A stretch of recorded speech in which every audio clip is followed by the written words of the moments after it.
Okey sekarang, mengapa kita telah dijadikan sebagai ummah tengah? Anda akan menganggap ini sebagai satu sebab untuk meraihkannya. Kita ni akhirnya dijadikan ummah tengah. Ya betul, ini memang hebat. Tapi Allah Subhanahu Wa Taala tidak pernah memberikan satu penghormatan atau tidak pernah berikan suatu kedudukan kecuali yang Dia Subhanahu Wa Taala bawa bersamanya banyak tanggungjawab. Jadi di dalam ayah yang sama ini, bukan di ayah yang selepasnya. Kamu bahkan tak boleh habiskan ayah ini tanpa pergi terus kepada tanggungjawab yang datang bersamanya sekali. Wa kadzalika ja'alnakum ummatan wasatah ialah penghormatan yang telah dikurniakannya. Tapi Allah Subhanahu Wa Taala tidak berhenti di situ saja pada penghormatan yang diberikan ini. Sebaliknya, kemudian itu Dia Subhanahu Wa Taala menurunkan sekali tanggungjawab dan beban-beban ke atas kita yang datang bersamanya sekali untuk menjadi sebagai ummah. Kamu tidak boleh menjadi ummah dan katakan Alhamdulillah, itu saja. Kami ni ummah Islam. Allah Subhanahu Wa Taala menjadikan kita ummah. Itu tak cukup. Itu memang tidak mencukupi.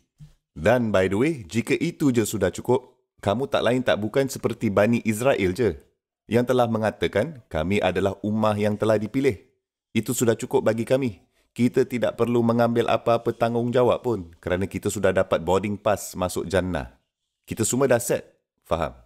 Itu bukan kesnya untuk kita Muslim. Apa yang Allah Subhanahu Wa Taala katakan? Litakunu syuhada'a 'alan nas. Litakunu syuhada'a 'alan nas. Aku telah menjadikan kamu ummah tengah supaya kamu boleh menjadi sebagai saksi-saksi terhadap semua orang. Okey, kamu dan saya telah dijadikan sebagai ahli ummah ini dan tugas asas kami sebagai ummah adalah kita menjadi saksi-saksi terhadap keseluruhan kemanusiaan.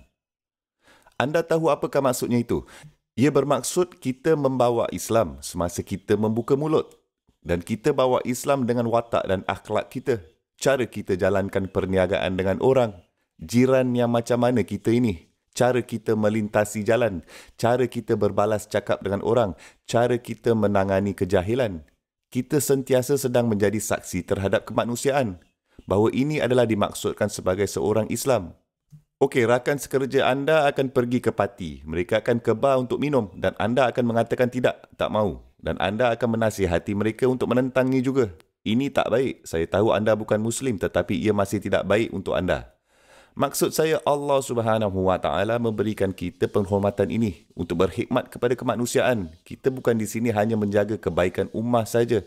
Malah kita kena menjaga kebaikan umat manusia juga. Itulah yang kita sepatutnya jadi.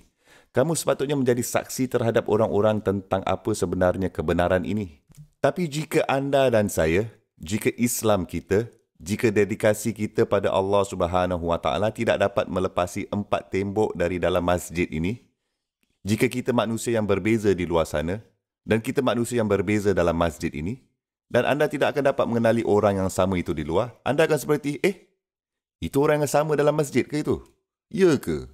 Dia Muslim ke? Alamak. La ilaha illallah. Subhanallah. Faham tak? Kan? Maka ini adalah masalah yang sangat serius. Dan by the way, syahada'a 'alan nas adalah konsep yang sangat berat dalam din kita ini. Anda tahu tak apa maksudnya? Pada yaumul qiyamah esok, manusia yang berada di sekitar kita yang mempunyai peluang untuk berinteraksi dengan kita, yang dapat melihat kita, bersama kita, rakan sekerja kita ke, jiran kita ke, malah keluarga kita yang bukan beragama Islam pun, semuanya mereka akan memberikan keterangan sebagai saksi pada yaumul qiyamah esok. Bahawa Muslim ini, rakan saya ini, rakan sekerja saya ini, jiran saya ini, tapi dia ni saya tidak pernah melihat sekilas Islam pun dalam dirinya. Dia ni tak pernah bercakap pun tentang Islam. Bukan salah saya pun. Mereka akan mempunyai kes untuk menentang kita. Walaupun mereka ni mempunyai tanggungjawab mereka sendiri, semestinya kita ni seharusnya menjadi saksi terhadap mereka juga. Kerana jika kita tidak bersaksi menentang mereka, sebaliknya mereka akan menjadi saksi menentang kita. Ia salah satu atau yang lain. Nak tak nak kita akan naik mahkamah. Pada yaumul qiyamah kelak, nak ke tak nak kita akan kena pergi ke mahkamah juga. Jadi kita harus memutuskan sekarang di sebelah mana kita akan berdiri kelak.